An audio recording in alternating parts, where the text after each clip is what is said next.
Herkese merhaba, kanalıma hoş geldiniz. Burada kahve fincanlarını ve tabakların anlattığı sembolik mesajları birlikte keşfediyoruz. Eğer siz de kahve falına ilgi duyuyor, keyifli ve samimi yorumlar dinlemeyi seviyorsanız doğru yerdesiniz. Şimdi fincanınızı ve tabağınızı birlikte inceleyelim. Bakalım size hangi haberler, hangi kısmetler ve hangi yeni başlangıçlar görünüyor. Unutmayın, fal yorumlarımız tamamen eğlence ve keyif amaçlıdır. Haydi kahvenizi alın, arkanıza yaslanın ve fal yolculuğumuza başlayalım. Videoya geçmeden önce kanalıma abone olmayı, videoyu beğenmeyi ve bildirim zilini açmayı unutmayın. Şimdi gelin fincanınızın anlattığı hikayeyi birlikte dinleyelim.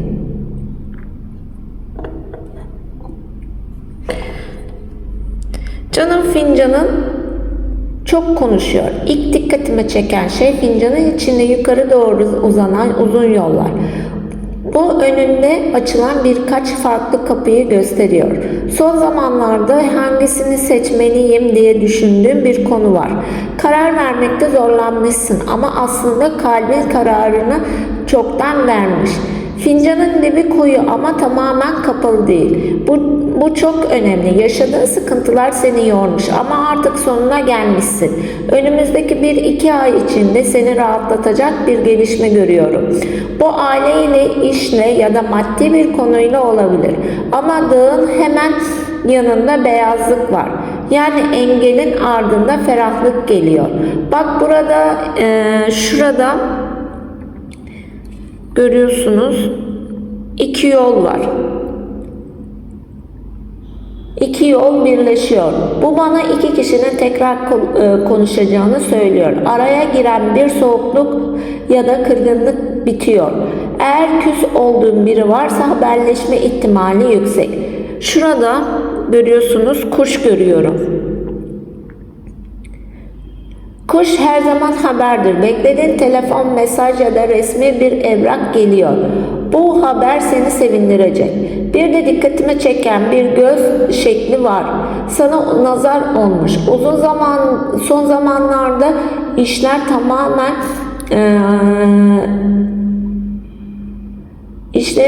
bozulmuş olabilir. Özellikle seni kıskanan koyu saçlı bir kadın enerjisini hissediyorum. Her gördüğün kişiye planlarını anlatman iyi olmaz. Aşk tarafına baktığımda kalp çıkmış ama kalbin üzerinde ince bir çizgi var. Kalbini kıran biri olmuş ya da hala aklında biri var. Fakat kalbin tamamen kapanmamış. Karşı tarafta pişmanlık enerjisini hissediyorum. Eğer bekarsan kısa bir yol üzerinden taşınacağını biri görünüyor. Yolculukta, davette ya da sosyal bir ortamda olabilir. Bu kişinin ilk harfleri A, M, E, S veya K harflerinden biri dikkat çekiyor. Eğer hayatında biri var ise ilişkinizde ciddi bir konuşma yaşanacak. Bu konuşma ikinize başka bir noktaya taşıyabilir. Bak şurada görüyorsunuz, balık sembolü çıkmış. Balık bereket demektir. Küçük küçük para girişleri görüyorum. Beklenmedik bir ödeme, prim ya da eline geçecek bir para var. Fincanın ağız kısmında, yani şu tarafta görüyorsunuz, 3 tane belirgin akıntı görüyorum. 3 vakit diyorum. Bu 3 gün, 3 hafta ya da 3 ay olabilir. Özellikle 3. vakitte seni mutlu edecek büyük bir gelişme var. Şu koyu leke bana yaşça büyük bir erkek figürü veriyor. Bu kişi sana destek olacak, sözü geçen biri olabilir. Bir yol daha görüyorum. Bu kısa ama ani bir yolculuk. Su kenarlı bir yer olabilir. Bu yol sana iyi gelecek. Dibindeki halka ise bir dileği gösteriyor. Sen içinden çok istediğin bir şeyi sürekli Allah'a emanet etmişsin. Bu dileğin gecikmeli de olsa oluyor. Şimdi fincanı biraz daha çeviriyorum. Görüyorsunuz. Burada anahtar sembolü görüyorum. Anahtar yeni bir kapı demektir. Ev değişikliği, iş değişikliği ya da yeni bir başlangıç olabilir. Ayrıca merdiven gibi yükselen çizgiler var. Görüyorsunuz şurada merdiven gibi yükselen çizgiler var. Şurada. Emek verdiğin bir konuda adım adım yükseliyorsun. Sabrının karşılığını alacaksın. Şurada küçük bir çocuk enerjisi de hissediyorum. Aile içinde sevindirici bir haber ya da çocukla ilgili güzel bir gelişme olabilir. Fincanın iç enerjisi çok ağır değil. Sadece son birkaç aydır üst üste gelen olaylar seni biraz yormuş. Ama bundan sonrası da daha aydınlık görünüyor. Son olarak dilek kısmına bakıyorum. 2 dileğin var. Biri çok yakın zamanda oluyor. Diğeri biraz zaman istiyor ama onun da önü açık. Önümüzdeki sonbahara kadar hayatında önemli bir değişim yaşayacağını hissediyorum. Ve son bir şey söylemek istiyorum. Fincanın bana söylediği en güçlü cümle şu: geçmişi bırakabildiğin anda kader sana yeni bir kapı açacak. Aşk tarafına baktığımda aşk tarafı çok dikkatimi çekti. Kalp çıkmış ama tam ortasında ince bir gölge var. Bu bana geçmişte yaşanmış bir kırgınlığı gösteriyor. Kalbini kolay kolay herkese açamıyorsun artık ama fincanın söylediği şu: kalbin yeniden ısınacak. Bekarsan yeni biriyle tanışma ihtimalin yüksek. Eğer hayatında biri varsa ilişkinizde önemli bir konuşma yaşanabilir. Bu konuşma ya sizi birbirinize daha çok bağlayacak ya da kafanızdaki soru işaretlerini temizleyecek. Şurada 2 kişi görüyorum. Karşılıklı durmuş gibi. Bu yüz yüze bir görüşmeyi gösteriyor. Uzun zamandır beklediğim bir konuşma gerçekleşebilir. Bak şurada yuvarlak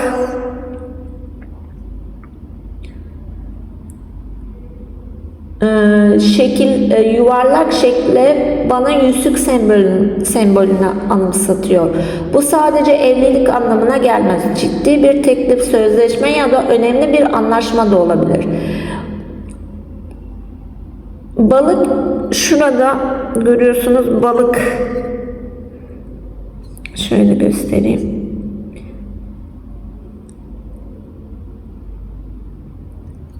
Şurada balık benzeri bir iz görüyorum. Balık bereket demektir. Eline toplu olsa da peş peşe para geçebilir. Beklenmedik bir ödeme ya da küçük ama sevindiren bir kazanç görünüyor. Ancak fincanda bir uyarı da var. Bir harcamayı ertelemek daha doğru olabilir. Özellikle duygusal bir anda yapılan alışveriş ya da plansız bir masraf sonradan pişmanlık yaratabilir. Bakın şu kenarda, şurada göz görüyorum.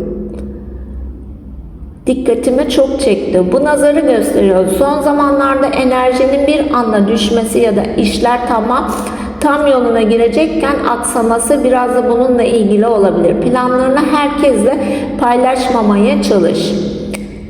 Aile kısmına baktığımızda yaşça bir kadın figürü çıkmış. Bu kişi seni çok düşünüyor. Aranızda küçük bir kırgınlık varsa tatlıya bağlanacak. Bir erkek figürü de görüyorum. İlk başta sert görünse de aslında sana destek olacak biri. Şurada merdiven gibi yükselen izler var yine. Yine görüyorum, bakın.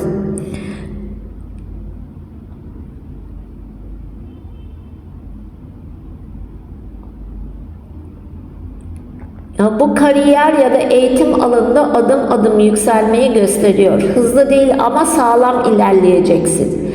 Bir anahtar sembolü görüyorum yine. Anahtar yeni kapıdır. Ev, iş, oda değişikliği ya da yeni bir başlangıç olabilir. Uzun süredir açılmayan bir kapı açılıyor.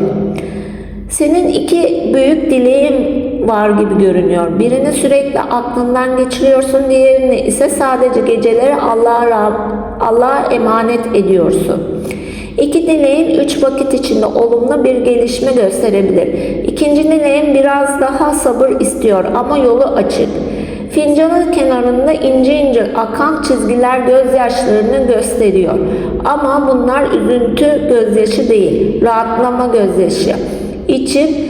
İçini sıkan bir konu çözüldüğünde nihayet bitti diyeceğim bir dönem geliyor. Son olarak sana fincanın verdiği enerjiyi söyleyebilirim. Geçmişte kapanmayan bir kapıyı bakmayı bıraktığın, önünde açılan yeni bir kapıyı göreceksin. Şansın dönüyor. Yeter ki kendine güvenmekten vazgeçme. Falın genel enerjisine baktığımda yeni başlangıçlar, bereket, yol, önemli bir görüşme ve gönül konularında hareketlilik gösteriyor. Dilerim tüm güzel işaretler hayatın hayırlısıyla yansır. Fincanımızda gördüklerimiz semboller bu kadar. Şimdi tabak falımıza geçiyoruz.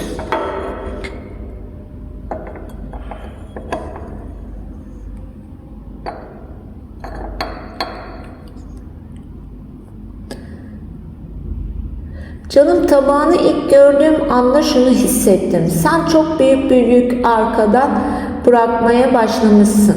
Tabağın tam ortasında büyük ve yoğun bir tortu var. Bu uzun zamandır seni yoran tek bir meseleyi işaret ediyor. Bu mesele seni hem zihinsel hem de duygusal olarak yormuş. Ama dikkat et. Tortunun kenarlarından dışarı doğru akan çizgiler var.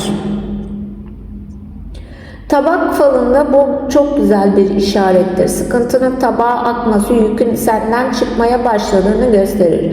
Bak, burada dalgalanıp budaklanan yollar görüyorum. Bir değil birkaç yol açılıyor. Önünde biri işle, biri aileyle, biri de özel hayatınla ilgili. Önümüzdeki dönemde peş peşe geliyor. Gelişmeler yaşayacaksın. Şu yukarı doğru yükselen izler bana ağaç görüntüsü veriyor. Ağaç kök salmak, güçlenmek ve bereket demektir. Emek verdiğin bir konu sonunda meyvesini vermeye başlıyor. Ama burada dikkatime çeken başka bir şey var. Şu koyu alanın hemen yanında ince bir çatlak gibi görünen iz var. Bu kırgın bir kalbi anlatıyor. Sen birine çok kırılmışsın. Belki bunu çok belli etmiyorsun. Ama içinde hala konuşulmayan cümleler var. Aşk tarafına baktığımızda tabağın sağ tarafını iki figür görüyorum. Biri diğerine dönmüş ama aralarında ince bir boşluk var. Bu iki kişinin birbirini düşündüğünü ama gurur yüzünden adım atamadığını gösteriyor. Eğer aklında biri varsa onunla da aklı senden tamamen çıkmamış gibi görünüyor. Ama şunu söyleyebilirim. İlk adımı büyük ihtimalle karşı taraf atacak. Çünkü onun etrafındaki enerji daha hareketli. Bak, burada küçük bir kuş şekli var. Kuş haber demektir. Beklenmedik bir mesaj ya da telefon görüyorum. Bu haber seni şaşırtacak. Para tarafına baktığımızda tabağın kenarında aşağı akan 3 belirli akıntı görüyorum. Bu 3 ayrı para girişini gösteriyor. Büyük bir servet değil ama peş peşe gelecek ödemeler ya da kazançlar seni rahatlatabilir. Şurada balık görüyorum. Balık bereketin sembolüdür. Evine kısmet geliyor. Şurada da bakın anahtar sembolü görüyorum. Bu çok önemli. Anahtar yeni bir kapının açılması demektir. Ev, iş, taşınma ya da yeni bir başlangıç olabilir. Şu uzun çizgiler, şuradaki uzun çizgiler dikkatimi çekti. Bunlar bana yola gösteriyor. Kısa bir yolculuk var. Bu yol seni tamamen ruhen ve zihinsel rahatlatacak. Bir kadın figürü görüyorum. Bu kişi açık tenli ya da enerjisi aydınlık biri gibi. Sana iyi niyetli yaklaşacak ve önemli bir konuda destek verecek. Ama onun hemen yanında koyu bir gölge var. Bu gölge kıskançlık kıskanç birini gösteriyor. Her gülümseyen insan dost olmayabilir. Özellikle planlarını herkese anlatmaman iyi olur. Dilek kısmına geçtiğimizde tabağın ortasında yoğun tortu büyük bir dileği gösteriyor. İlk bakışta zor gibi görülse de tortunun çevresinin açılması bana bu dileğin önünün açıldığını söylüyor. 3 vakit içinde güzel bir gelişme geliyor. 7 vakte kadar ise hayatında önemli bir değişiklik görünüyor. Şimdi sana fincanın ve tabağın birlikte verdiği mesajı söyleyeceğim. Sen uzun zamandır başkalarını mutlu etmeye çalışırken kendini ikinci plana atmışsın. Artık kader sana önce kendini seç diyor. Bir kapı kapanıyor ama hemen ardından daha hayırlı bir kapı açılıyor. Ayrıca tapağın üzerinde el gibi açılan şekiller görüyorum. Bu bana yardım eli uzanacağını söylüyor. Beklediğin kişi sana destek verecek. Son olarak içime doğan bir şey var. İsminin ya da hayatındaki önemli bir kişinin isminde A, M, E, S, K veya Y harflerinden biri öne çıkıyor gibi hissediyorum. Bu kesin bir bilgi değil. Sadece falın çağrıştırdığı sembolik bir izlemdir. Sana son cümlem şu oluyor. Sıkıntının tabağa akmış. Önümüzdeki dönemde peş peşe gelecek haberlerle hem kalbin hem de kısmetin ferahlayacak. Sabırlı ol. Beklediğin güzel gelişmeler sandığından daha yakın görünüyor. Gönlündeki dileklerin hayırlısıyla gerçekleşmesini diliyorum. Bugünkü fal yorumumuzun sonuna geldik. Umarım fincanımızın ve tabağımızın anlattığı sembolik mesajlar sizi keyifli bir yolculuk yaşatmıştır. Unutmayın, fal yorumlarımız tamamen eğlence ve iyi niyet amacıyla paylaşılmaktadır. Eğer videomuzu beğendiyseniz lütfen beğen tuşuna basmayı, kanalıma abone olmayı ve yeni fal yorumlarını kaçırmamak için bildirim zilimizi açmayı unutmayın.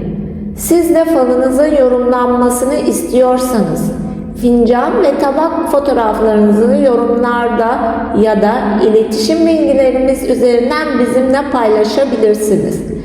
Bir sonraki videoda yeniden buluşuncaya kadar kısmetiniz bol, yolunuz açık, gönlünüz huzurla dolu olsun.